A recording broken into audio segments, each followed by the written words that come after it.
Cybersecurity is basically our license to do business in the Netherlands. If we can't protect our data and our customers' data and our networks, then we have a significant problem, then we simply can't offer our services.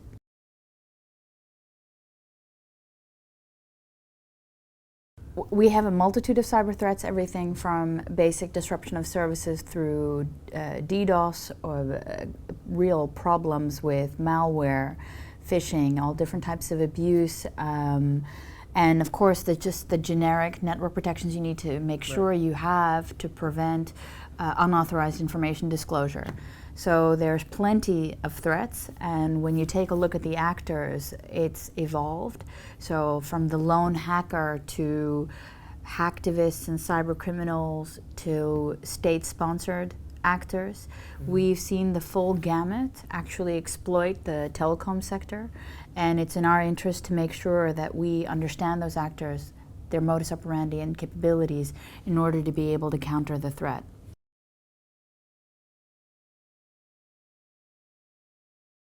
Well, we have a very strong security lifecycle, which we deploy just to protect our own business. But the way that we have positioned ourselves as a company towards our customers is we like to say, feel free. Feel free to communicate, to use our services, to use the internet, and to enjoy things. And if you're going to really feel free, that means you shouldn't have to worry about your privacy and security when you're actually communicating. Right. And that this is a fundamental part of why and how we actually protect our networks from cybersecurity threats.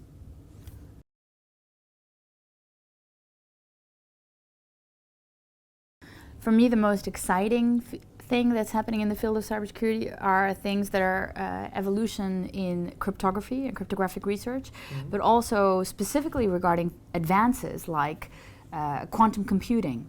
So because the quantum computer presents such a significant challenge to all of our encryption today, I think advances in the computing capability of quantum computers, additional qubits and increasing their power, that's going to be really interesting to watch. But also designing post-quantum cryptographic algorithms that are actually capable of withstanding an attack from a quantum computer. Right. I think there's going to be so much happening in that space that it's going to be very, very exciting for all cybersecurity professionals.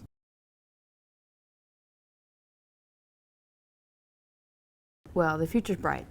I genuinely believe that, I'm hopeful that a lot of the threats that we've seen thus far is just a failure of adaptation, because what we've been doing is we've been building new technologies with old threats still enabled. Take a look at how we do a lot of evolution. If you take a look at the Internet of Things space, in terms of the network protocols, but also the actual device adaptation. We've engineered new technologies with old vulnerabilities in them.